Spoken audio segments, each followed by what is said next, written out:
I'm Tracy Avalon-Brunner, registered dietitian at realfoodmoms.com. Tonight we're going to talk about freezing food. Lasagna is one of the great things to freeze. Cook once, eat twice. Make one for dinner tonight and freeze the second one. So here we have a spinach lasagna ready to go in the freezer. And now I'm making turkey lasagna with spinach and a little bit of mushrooms. So what I've done is I'm gluten-free, so I use gluten-free noodles, and I put them in hot water for about 20 minutes with a little bit of olive oil, and that's how I cook my noodles for the lasagna. Put a layer of tomato sauce on the bottom with some ricotta cheese with a little bit of flaxseed inside the cottage cheese with garlic powder as a nutrition booster. Add some spinach and tomato. Then the next layer of noodles. Then I'll be sauteing some mushrooms and the ground turkey. So here we go. The next layer of noodles. And it's so great to freeze food because you'll have a lot of different options in your freezer for those nights when you don't have time to cook. And if you're cooking, you might as well make a double batch if you're in the kitchen cooking already. So I love to freeze things, and lasagna is one of those easy things to freeze. My family gets really excited when they know I'm making lasagna because I'll have a second batch. Okay, now we're going to go over and saute up the ground turkey. I use Plainville Farms, which is all natural ground turkey. It's humanely raised, which is great.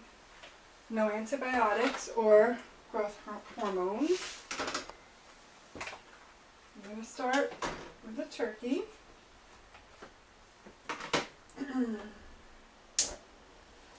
And here I have a little bit of onion powder, garlic powder, and a tiny bit of salt to add in with the turkey and mushrooms. Just brown it lightly.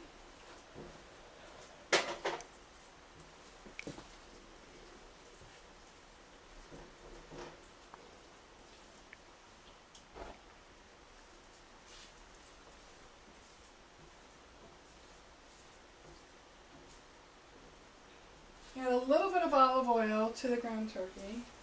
So now we will put it in the lasagna and place it evenly. Now I'm going to cook this one for dinner tonight. If I wasn't, I would make sure it was cool before I put it in the refrigerator, and then I would refrigerate it overnight and freeze it the next morning. But this one I decided will be for dinner, and the spinach lasagna I will freeze, and I will put freezer paper on top and then put it directly in the freezer because it is not hot. And I think it's best to freeze lasagna that's uncooked.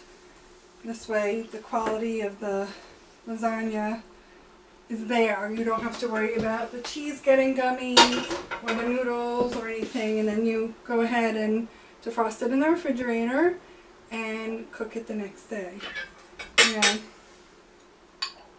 Here we go. A little more tomato sauce on top, and the last layer of noodles.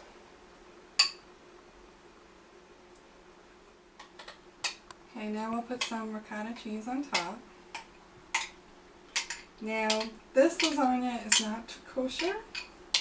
My other lasagna, which is spinach, is kosher and vegetarian. And just smooth out the ricotta cheese and put the last layer of noodles on top.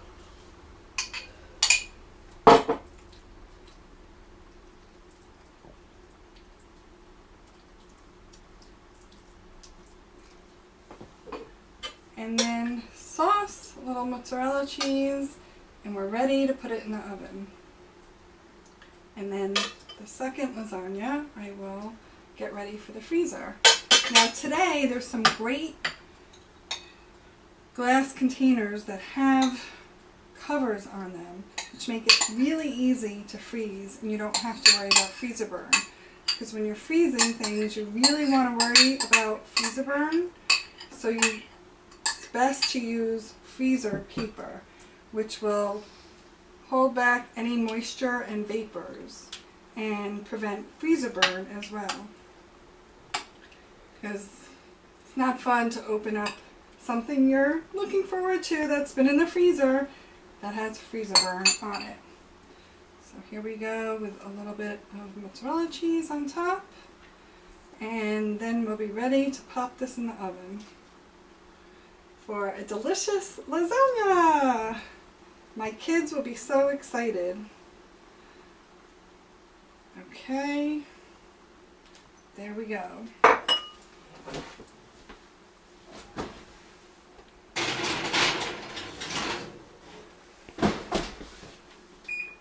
And I will put the timer on for 25 minutes. If you have a glass dish with a cover, you can simply put the cover on, make sure there's no air, or you can put some freezer paper on top to prevent freezer burn. And depending if it's hot, you want to make sure it's cool, put it in the refrigerator. The next morning, put it in the freezer. This is cold, so I can simply cover it and date it, put it in the freezer. I'm going to wrap the lasagna now.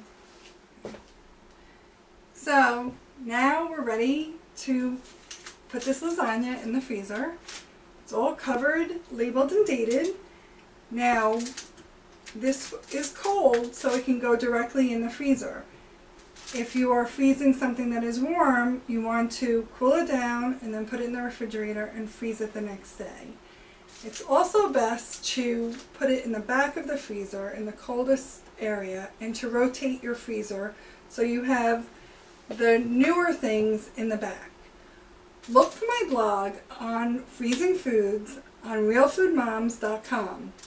I'm also one of the co-hosts on Family Food Experts Talk Radio, W4WN.com, every Wednesday, 6 p.m. Eastern Time. I look forward to any of your comments on my website, realfoodmoms.com. Thanks!